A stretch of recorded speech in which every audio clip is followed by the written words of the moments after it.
Hello，大家好，我是阿草。这一次要介绍这一季很红的受伤释放，整体的构造有一点复杂，我会尽量用比较容易理解的方式讲一下。如果要很详细的内容的话，可以去帮它参考一下，已经有好几篇的文章有介绍了。如果在影片中说的太细的话，怕你们会睡着。受伤释放这一套有很多种的触发方式，这一部影片主要就讲我这一套的运作方式，其他的触发方式我就不多说了，毕竟没有亲身去试过的话，我也不太清楚。如果影片中有什么讲错的地方，也可以留言提醒我一下。首先，第一点是要能保持药剂不中断，我是使用3瓶药剂的版本，依照巴哈的文章是说要减20%的充能药剂使用，45%的药剂持续时间，65%的药剂充能，减少20%的药剂充能使用可以从药袋中取得。而第二点的45%药剂持续时间可以从中型星团和药袋拿取。一开始中型星团可以开2组的药剂持续时间，等到不会断水了之后，再慢慢的拔掉天赋测试。第三点的65%的药剂充能，从赝品存采的游侠拿到20%，心灵生活旁的魔力药剂却拿了35%。虽然文章写说要65%，不过我只拿了55%就不会断水了，也就没有再深入去拿取。目前我的角色是减少16%的药剂充能，71%的药剂持续时间，以及55%的药剂充能这样子。以上就是第一点，让药剂不中断。而第二点的重点就是要让受伤释放能正常的循环，身上不可以有任何的护甲，以及混抗要减60%，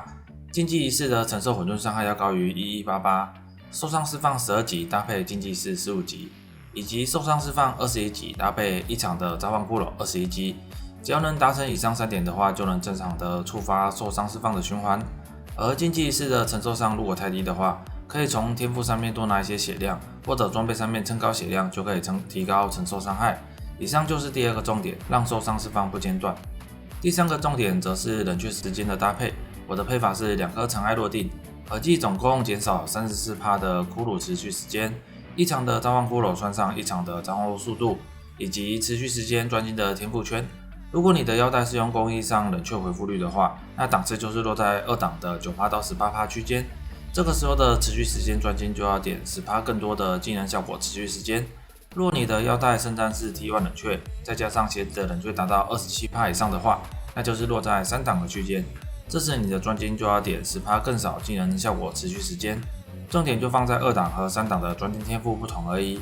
以上3个重点只要有弄好，就可以顺利的游玩这个流派。如果想要知道更详细的数据的话，可以在资讯栏找巴哈的文章连结参考。我当初组这支只花了1个晚上就弄得差不多了，在推举有完整的 VOD 可以看，从没有半件装备到弄好一套可以出去打怪这样子。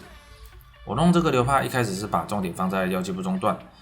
所谓的药剂不中断是指在长生处就不能断，如果发现还是有机会中断的话，就挑6天赋的药剂持续时间中期星团去撑，也可以找密教把保护水的品质上高一点。我拍影片的时候药剂的品质是只有20Q 而已。药水处理好之后，就是要让受伤释放正常的循环，每一个技能的等级搭配都要正确。如果你了解这个流派的运作机制的话，再自己去做修改，不然就请按照影片或 POB 的技能自己去配。重点在12级的受伤释放和15级的竞技仪式这一串。竞技仪式的承受伤害要1188以上，角色本身不可以有护甲和混沌抗性，若不到1188的话，就把生命撑高就可以了。不管是用装备或者是天赋都可以，因为竞技仪式是依照生命的趴数来看承受伤害的，整体大概注意的重点就是这样子。而触发的方式是按 X 切换武器，一开始必须在第2组的武器用2把单手武器，使用错乱金水点出装备时释放等级20的幽魂之灵，然后按 X 切回原本的武器的时候，6只幽魂之体会死亡，这样子就能触发戒指结魂之环的效果，当召唤物死亡时承受420点的物理伤害。这里记住要用毒性催化剂把戒指的品质上满20，这样子承受的伤害量才会足够。触发戒指之后会再触发15级的竞技仪式，戒指加上竞技仪式的伤害会再触发召唤骷髅，然后骷髅在死掉之后就可以造成无限循环了。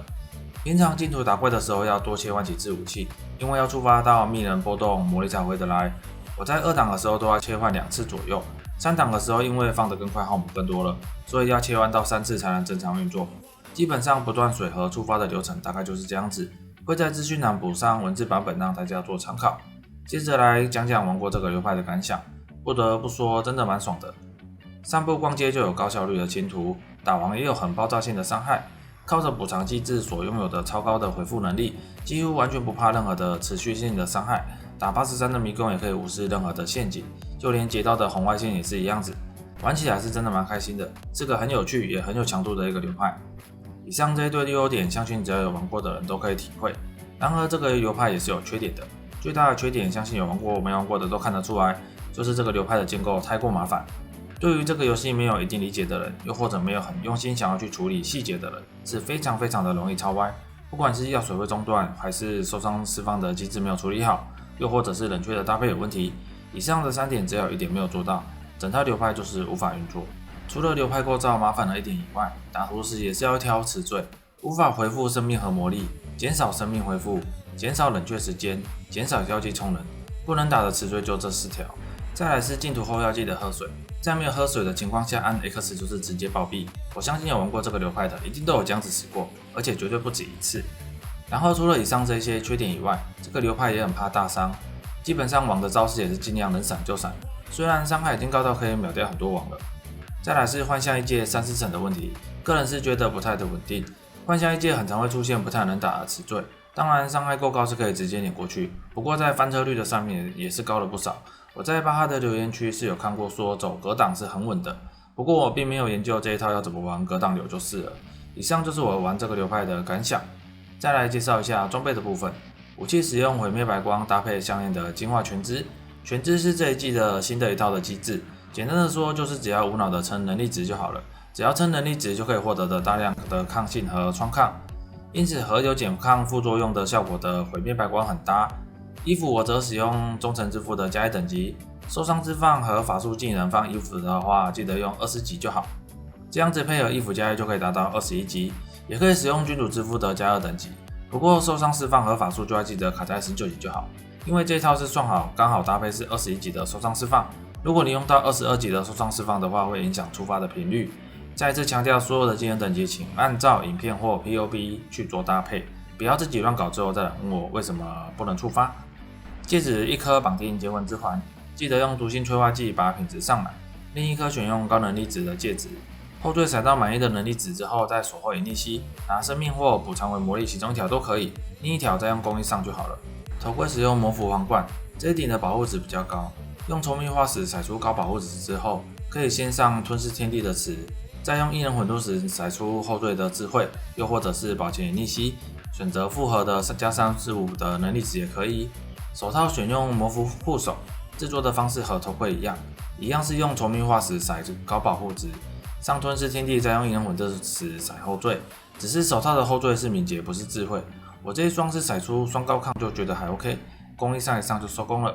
鞋子则使用魔符短靴，基本上做法也是一样，甩完保护之后可以考虑找艾斯林，引力尺落在前缀的话可以挑移动速度，落在后缀的话就挑35的双能力值。再来是最难搞的腰带，重点在后缀的3条词，减少药剂充能，增加药剂效果持续时间，增加冷却回复率这3条。如果你是玩2档的话，冷却回复率这条只要用攻力上就可以了。若是想要进入3档的话，就必须要圣战士的冷却T1词，再加上鞋子的吞噬天地的词拿冷却，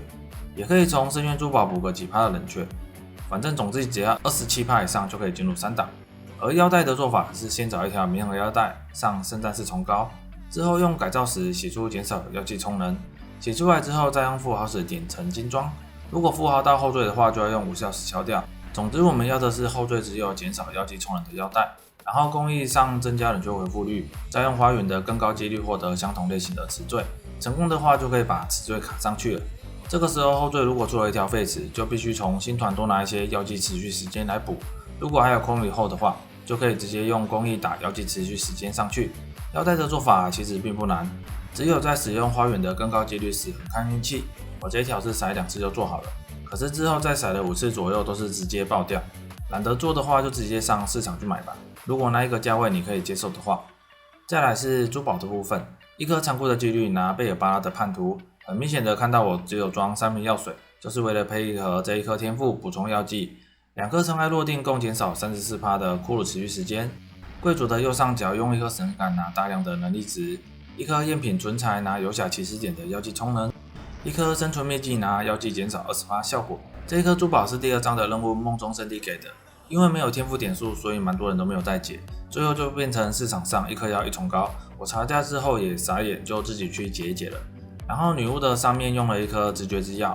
最重要的是拿上方的3点补偿为生命的天赋，一颗审问拿魔乱秘辛来称暴击率和穿透抗性，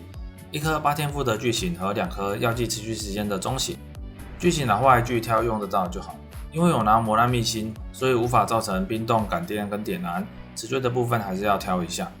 2颗药剂中型的话不一定要挑84等级的 35% 效果，要玩的话也可以试着先用没有直觉的测测看，只要药水不用中断就可以了。我也是测完 OK 之后就没有再变动了。最后一个洞就塞暴击加长和生命的普通珠宝这样子。整体的流派和介绍就差不多这样，这一套完全不建议新手去游玩。目前整套的治军约花40到50重膏左右，单瓶药水就花了我20重膏。其实依这个造价来看的话，我觉得还是挺满意的，不管是在刷图和打王上的体感都很不错。唯一的缺点就是麻烦了一点，不过这也是 PoE 有趣的地方。然后我的装备全身都是自己做的，所以成本的部分压得很低。如果你的装备都是去市场上收购的话，我猜有可能会花到破100亿也说不定。事实上，现在做保护装就真的很好赚，我也看过卖场有一堆人做来卖，这边建议还是自己做会比较省。我会在资讯栏补上一些资料，影片看完之后，如果还是有不懂的话再去看一下吧。最后说一下，我现在除了下午会在 YouTube 开台以外，晚上也会到 Twitch 开台，有兴趣的人都可以过来看一看。那这部影片就到这边，我们下部影片见，拜拜。